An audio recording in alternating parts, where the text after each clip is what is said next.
Welcome to the Study Garage, and this is not the usual type of build that you see on my channel, nor is it the normal company, but this is by far the coolest interlocking brick system build I have ever seen. I will not bother you with my life details, but I will quickly mention that I grew up on Xbox 360 and had some of the most fun in my entire life playing with my friends on games like Call of Duty, Minecraft, and of course, Halo. And so it shouldn't be a surprise when I say I was so beyond excited when I found out about this Mega BLOKS set. I first discovered this set through an Instagram post last month, and by the time I had seen it, the pre-orders were all sold out, but luckily I remembered that this set had dropped recently, and I saw that my local Target had one left. But enough of the boring backstories, let's go ahead and dive into this set and start by going over the box it comes in. If you were there for the release of the Xbox 360 arcade, this box already looks familiar to you, since it's basically a replica of that original box. A couple of details that wouldn't be on the original box though are the Mega BLOKS logo and of course the set piece count and age range. The back of the box does change things up, however, by showcasing details of the final build like the functional disk drive and attachable external storage, which we'll take a further look at once the model is complete. Moving on to the unboxing experience, besides the opening of the box, there is not much difference between Mega BLOKS sets and Legos. The pieces are all packaged in plastic bags, and the plastic bags are all numbered, and underneath all the packages were the instructions. One thing I noticed while unboxing this set was that every bag is numbered, but not every bag is the same size. The instruction book, while not as high quality as Lego, does feel really nice in hand. The covers are the same texture that Lego instructions are made of, while the inner pages are all thinner paper but still high quality. Unfortunately, unlike a Lego collector set, there was no fun article with details on the set, and the instruction manual just got straight to the instructions with page 1. When I got to building is when I started to notice all of the differences between Mega BLOKS and Lego. Some of my initial thoughts were how similar yet different all of the pieces are to Lego, and there's no other way for me to describe the nature of these pieces other than they're more specific than Legos. Check out these 1x1 plates with studs and how they both either have a stud up or down, but notice how this white one has a flat top. Like, why not have a stud going up and then just put a white flat on top like a Lego would, instead of investing in 3 different types of up, downs, and flats? Does that make sense? Another example are these wedge angles, which are similar shapes to the Lego arch bow thingies here, but they're shorter. And they also don't slope down. But like you'll see on the upcoming controller, they do have very similar pieces to the Legos, which makes it hard to tell if they make these pieces specifically for their sets or if they have a much broader piece catalog. And the last example I'll share with you is this brick remover. Check this out for the Lego loyalists who have never used Mega BLOKS like myself.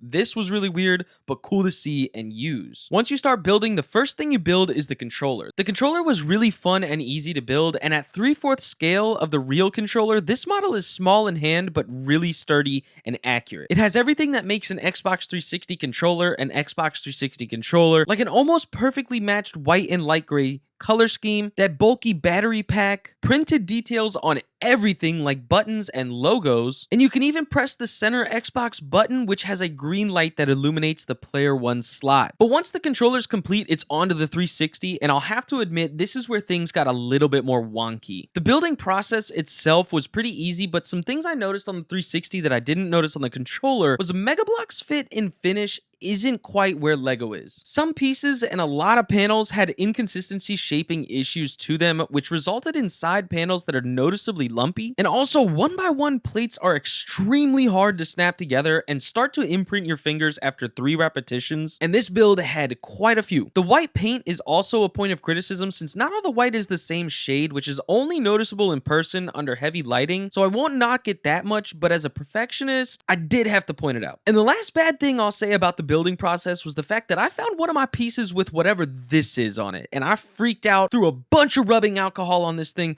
rubbed it down, cleaned it, but I'm still afraid I might die.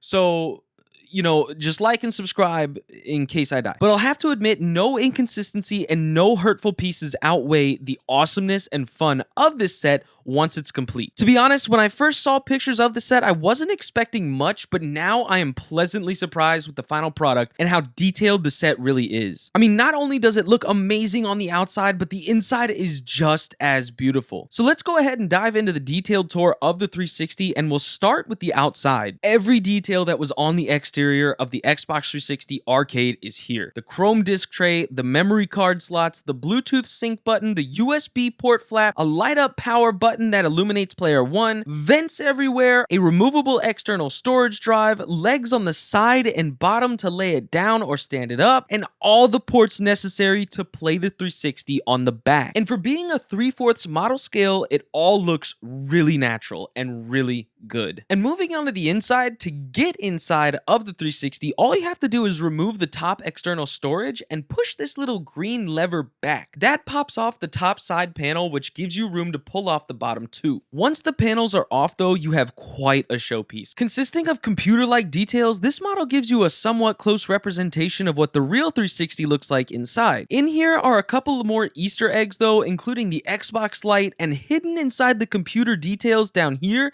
is a Cortana who has another functioning light underneath her. While the lower half of the 360 has all the computer-like details, the top half has a giant disk drive that even has a little laser to read discs. And speaking of discs, this drive is not only a showpiece, but is functional because yes, this build comes with your very own Mega BLOKS Halo 3 disc. The box that the disc is housed in is even made out of Mega BLOKS and is super fun to build, and this gives you the option to put the Mega BLOKS disc in the box or in the disc drive in the Xbox. I know my Halo 3 was living in the 360 regularly, but once you're done looking inside, it's just as easy to put the panels back on since it's just like a Lego build that has hidden details where you lift off pieces and you know. Finally though, once you have the 360, the controller, and the game box done, check it out. There's only one more thing to build, which is... So my closing thoughts on this set are, even though the fit and finish is not quite on Lego status, I have to admit this thing is worth the $150 price tag, since it's by far one of the coolest things I have ever built out of interlocking bricks, especially considering all the lights and all details are printed everywhere. Printed. And if you're interested in this set, you should try to snag one before it's too late.